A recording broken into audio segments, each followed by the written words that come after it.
all I'm hearing is how down evaluators are on this quarterback draft class. You hear that, you think what?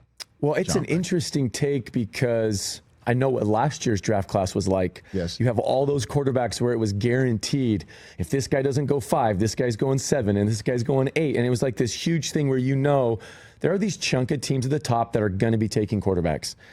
And that's not the feeling this year. That's not what I hear. I think most people assume and believe Cam's going to be the first guy off the board.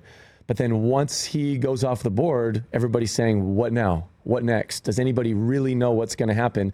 And I heard you talking before I came in about these possible trades back up into the first round. Yes. I think as you hit the teens, the latter end of the teens, and you start sitting at that pick right before Pittsburgh, like you said, what can start happening with trades back up? Because you got to think if somebody's sitting there, whether it's Jackson Dart, Shadur Sanders, if somebody's sitting at 21 and Pittsburgh has a pick, you think they're going to take him.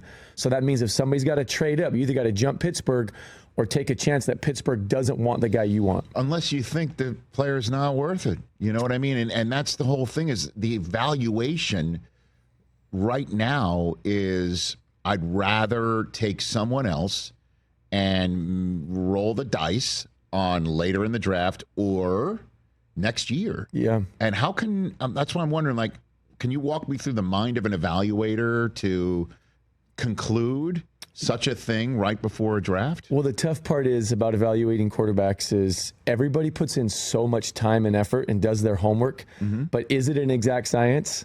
Like how many quarterbacks get taken high and it doesn't work out? And then there's why did it not work out? Was it the team? Was it the situation? Was it the offense? There's all these things.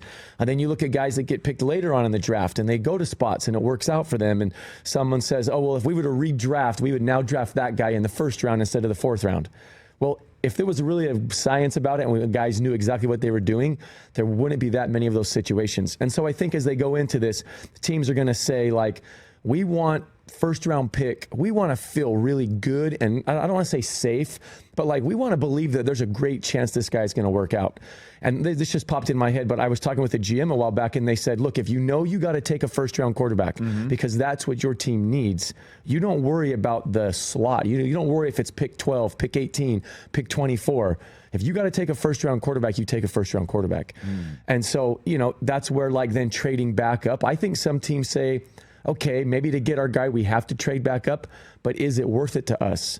Do we think that they can be that player that we want to have for 5 years? Because you don't want to take a first-round quarterback and not want to pick up that fifth-year option when you take him. Like, nobody's doing that. They're saying, let's take a chance, pick a guy that hopefully we can get for 5 years under that contract.